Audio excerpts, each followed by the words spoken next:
Saitama versus Goku enemy কমিউনিটিতে সবাই এটা নিয়েই ডিবেট করে। গোকু আর সাইতামার মধ্যে ফাইট হলে কে জিতবে। অনেকে বলে সাইতামা জিতবে, তার পিছনে তাদের লজিকটা দেয়। অনেকে বলে গোকু জিতবে, সেটার পিছনে তাদের লজিকটা দেয়। এখন যদি আমি আমার লজিক দেই আর আমার মনে হয় যেটা সত্যি, তাহলে সাইতামা জিতবে। এখন এখানে গোকু ফ্যানদের রাগ করার মতো কিছু নেই। আসলে মেইন কথা হচ্ছে গোকুকে এইভাবে তৈরি করা হয়েছে। সে যদি সাইতামার সাথে ফাইট করে তাহলে সে সাইতামার কাছে হেরে যাবে, কারণ সাইতামা হচ্ছে গোকুর অপোজিট, তার একদম কাউন্টার। কেউ গালি দিয়েন না, আমি ভালো করেই জানি গোকু কতটুকু পাওয়ারফুল। আল্ট্রা ইনস্টিংক্ট ফর্মে সে লিটারালি ইউনিভার্সাল লেভেলের একটা ক্যারেক্টার হয়ে যায়। কিন্তু এখানে একটা জিনিস আপনার মনে রাখতে হবে, গোকু কিন্তু তার ওপোনেন্টকে খুব সহজে হারায় না। সে তার ওপোনেন্টের সাথে আগে ফাইট করে, দেখে তার ওপোনেন্ট কতটুকু পাওয়ারফুল, সেই লেভেলের পাওয়ার ইউজ করে তার ওপোনেন্টকে হারানোর চেষ্টা করে। সে কিন্তু তার পাওয়ারফুল ফর্ম ইউজ করে দুর্বল ওপোনেন্টকে হারায় না। সে প্রথম নর্মালি তাদের সাথে ফাইট করে,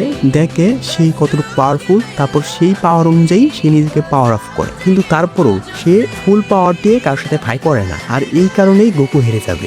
আমরা এমনও দেখেছি গোকু তার ওপোনেন্টের সাথে ফাইট করার জন্য তার পুরো ইউনিভার্সকে বিপদে ফেলে দেয়, এমনকি তার ওপোনেন্টকে না মেরে ছেড়েও দেয়। আর এইখানেই সবচাইতে বড় সমস্যা। প্রথম কথা হচ্ছে সাইতামা গোকুর মতো পাওয়ারফুল না হলেও সে কিন্তু গোকুর মতো পাওয়ারফুল হতে পারবে, আর এই জন্য তার খুব বেশি সময়েরও প্রয়োজন নেই। আমরা লিটারালি দেখেছি সাইতামা যদি তার ফুল পোটেনশিয়াল ইউজ করে তাহলে লিটারালি কতটুকু সময়ের ভিতরে কতটুকু পাওয়ারফুল হতে পারে। কসমিক ফিয়ার গারো, যে কিনা লিটারালি সাইতামার পাওয়ার কি কপি করছিল, সে এমন একটা কনক্লুশনের মধ্যে আসে যে সাইতামা প্রতি মুহূর্তে এত পরিমাণ পাওয়ারফুল হয়ে যায় যে গারো তাকে কপি করেও তার সাথে পেরে উঠছে না। এমনকি তার মনের ভিতরে এমন ভয় চলে আসে সাইতামা তাকে এক সময় এমন একটা পাঞ্চ করবে যেই একটা পাঞ্চের কারণে কসমিক গারোর খেলা শেষ হয়ে যাবে। এখন তাদের ফাইটের কনক্লুশনটা কি হবে আমি আপনাদেরকে একটু বুঝাই। প্রথম কথা হচ্ছে সাইতামা গোকুর মতো এত পাওয়ারফুল না।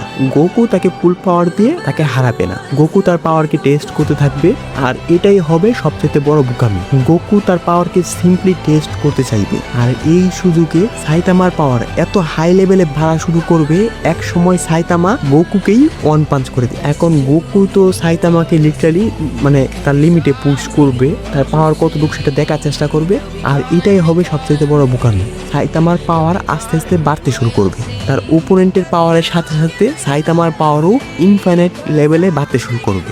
এক সময় সাইতামা এত পাওয়ারফুল হয়ে যাবে যে সে আল্ট্রা ইনস্টিংক্ট গোকুকেও ওয়ান পাঞ্চে হারিয়ে দেবে। গোকু কিন্তু পাওয়ারফুল হয়, কিন্তু সে সাইতামার মতো এত হাই লেভেলে পাওয়ারফুল হয় না। তো আমার আনসার খুবই সিম্পল, সাইতামা জিতবে।